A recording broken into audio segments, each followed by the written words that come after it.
राहुल गांधी ने सोचा नहीं होगा कि जिस ऑर्डिनेंस को 10 साल पहले उन्होंने फाड़कर फेंक दिया था, अगर ऐसा उन्होंने नहीं किया होता और मनमोहन सिंह सरकार को कानून बनाने दिया होता तो आज उनकी वायनाड सीट बरकरार रहती और उनकी सदस्यता नहीं छिनती।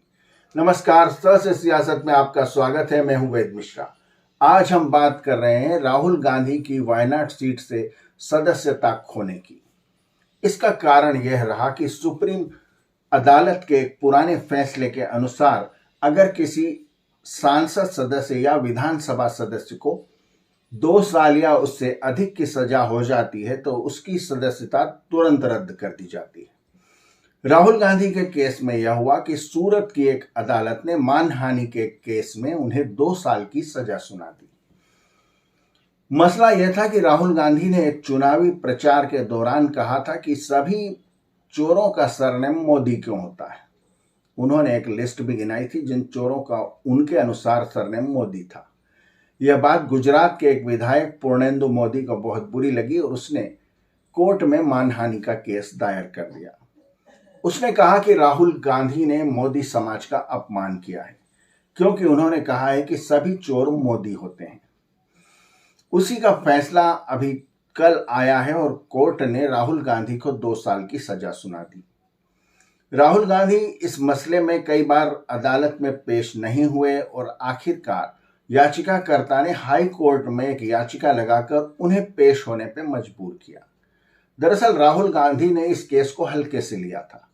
उन्होंने सोचा था कि मामला डिफेमेशन का है और इसको आई डोंट नो और मैं नहीं जानता और मैं नहीं समझ पाया और इस तरह की जुमलेबाजी से इसको पार कर लिया जाएगा, लेकिन ऐसा हो नहीं पाया। सबसे पहले तो उन्होंने यही डिनाई कर दिया कि उन्होंने ऐसा कोई भाषण दिया है, लेकिन चूंकि सबूत बहुत पुख्ता थे इसलिए वे इस पर टिके नहीं रह सके। बाद में उन्होंने आखिर में जाकर यह कहा कि मेरी मंशा ये नहीं थी, लेकिन तब तक देर हो चुकी थी और जज ने उन्हें मानहानि का दोषी करार देते हुए 2 साल की सजा सुना दी। हालांकि उन्हें तुरंत ही जमानत दे दी गई और अपील करने के लिए 30 दिन का समय दिया गया। कांग्रेस पार्टी इस बात से बेहद गुस्से में है। उसने सड़क से संसद तक आंदोलन करने का मन बना लिया है।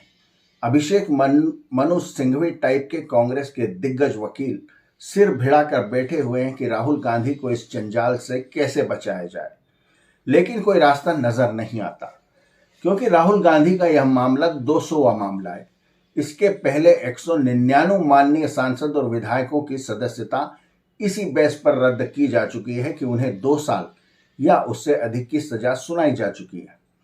लालू यादव भी इसी तरह के एक मामले में शिकार हुए थे और उन्हीं को बचाने के लिए मनमोहन सिंह सरकार एक विधेयक लाने वाली थी जिसे स्मार्ट बनने के चक्कर में राहुल गांधी ने खुद ही फाड़ दिया, जिसका खामियाजा उन्हें 10 साल बाद आज भुगतना पड़ा।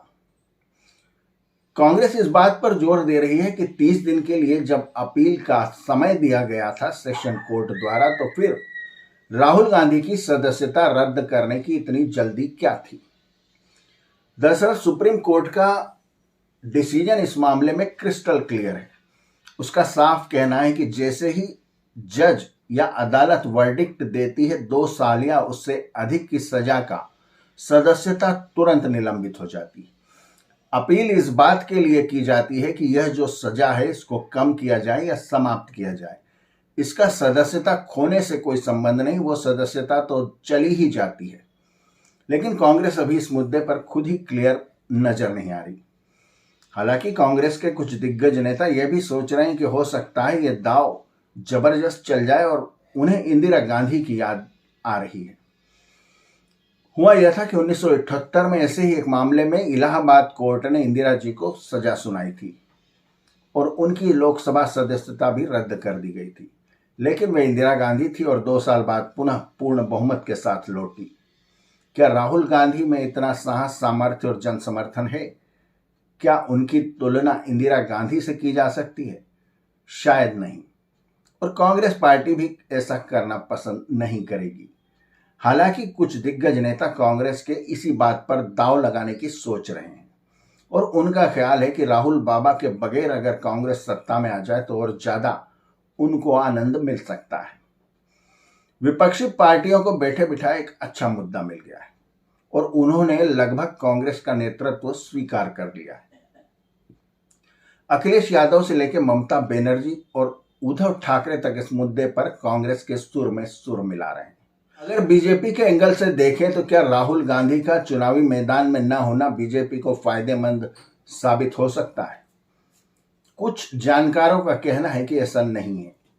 राहुल गांधी अगर चुनावी मैदान में रहते हैं तो भाजपा को ज्यादा फायदा होता, बजाय इसके कि वे परिदृश्य से ही नदारद हो जाएं।